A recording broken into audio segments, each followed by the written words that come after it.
This may be the scariest story ever that I've ever heard. A guy writes his experience and he says that his wife started peeking at him. At first, it was pranks. So he'd be like in the kitchen cooking his dinner and he'd notice or he'd feel like someone was watching him and he'd turn around and his wife was just...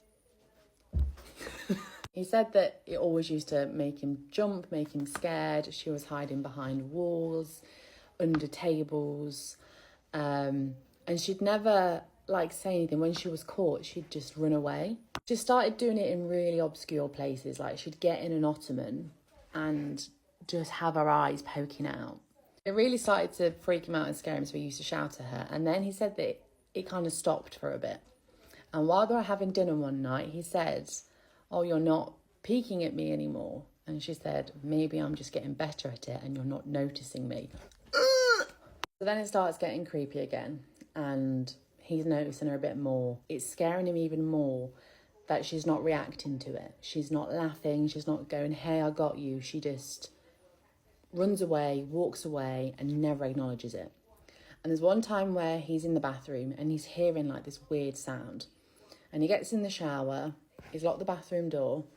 And when he turns after being in the shower for God knows how many minutes, she's peeking around the curtain at him and her hair and her face is soaking wet and it really scares him. So he shouts at her saying "This needs to stop." And she goes and he gets out the shower and he locks the bathroom door because he's too scared to be around his wife. And he says he's in this room for 45, 50 minutes and he starts hearing this really heavy breathing, but excited breathing. And he thinks that she's next to the door, but he's too scared to look underneath the door in case she's under there staring. And then he says that he's working up the courage to unlock the door when he notices the cupboard in the bathroom door is slightly ajar and she's just been in that cupboard. I feel sick saying this. She's just standing in this cupboard, just staring at him for 45, 50 minutes. And she looks excited that he's caught her out. So he unlocks the door, he runs to the bedroom, grabs the bag and gets in his car and drives away because he's like, "I don't want to live like this. It's gone further than a prank. She's scaring me."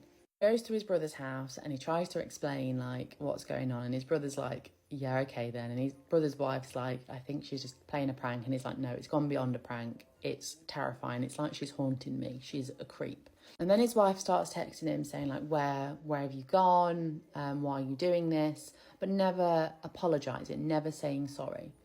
And he just replies "You know what you're doing. Until you admit to what you're doing and it stops, I'm not coming home."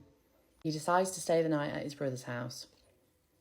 And when they're all getting ready for bed, they're in the lounge. She's there at the window and there's saliva marks on the window and she's just staring at them. And they all get creeped out, they all scream, and then she's gone.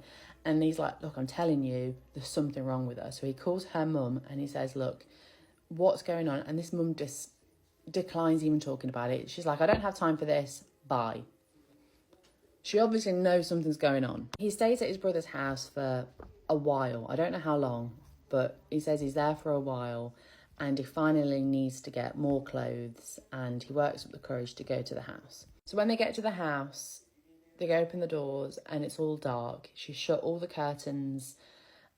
It's in the middle of the daytime, but it's dark. So the brother goes around and he's opening some curtains and they can see that the place is just trashed. And all of the family photos have just been shattered. She's just trashed the place. And he goes upstairs to the bedroom to get his clothes. And as he's going up the stairs, he can smell rot and decay. I'd turn around. I'm not dealing with that. I'd call the police. No. Go into the bedroom and that's where a load of the mess is. There's photos strewn over the place, broken picture frames, just shit everywhere. And he's getting his clothes, and as he lifts up a pile of his clothes, he notices an eyeball, but he says it's a small eyeball, like an animal's. And in the cupboard, there's just eyes of different shapes and sizes that are clearly just from murdered animals. And he shouts and freaks out, and his brother's like, "What's going on?" He's like, "Something isn't right here." And that's when he starts hearing that excited, raspy breathing. And he looks under the bed and she's there just staring at him excited that she's being caught. And he says that he was just petrified. He just stood there and he said to his brother, like, go and get help, go and get help. And his brother's like coming to the bedroom. He's like, don't come in here, go and get help. Her hands are covered in blood because she's like holding this glass and it's just been cut in her hands. And it gets down to a level and he's like, look, babe, you need help. I want to help you. After all, it's his wife, a creepy motherfucker, but it's his wife. And she reaches her hand out to him and he goes to grab it and then she stabs him with a bit of glass. And then he's like, what the fuck, bitch? And then he's just like, what? And he says that at that moment he knew that that wasn't his wife anymore, and they just ran down those stairs. He said that he felt like she was running after them, but they didn't want to turn around, and they got in the car and they drove away. He was too scared to go to the brother's house, and so was the brother, because she'd already been to this house.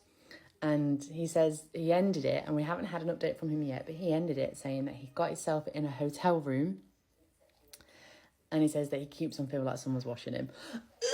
Imagine being haunted by your wife, by something living. That's disgusting.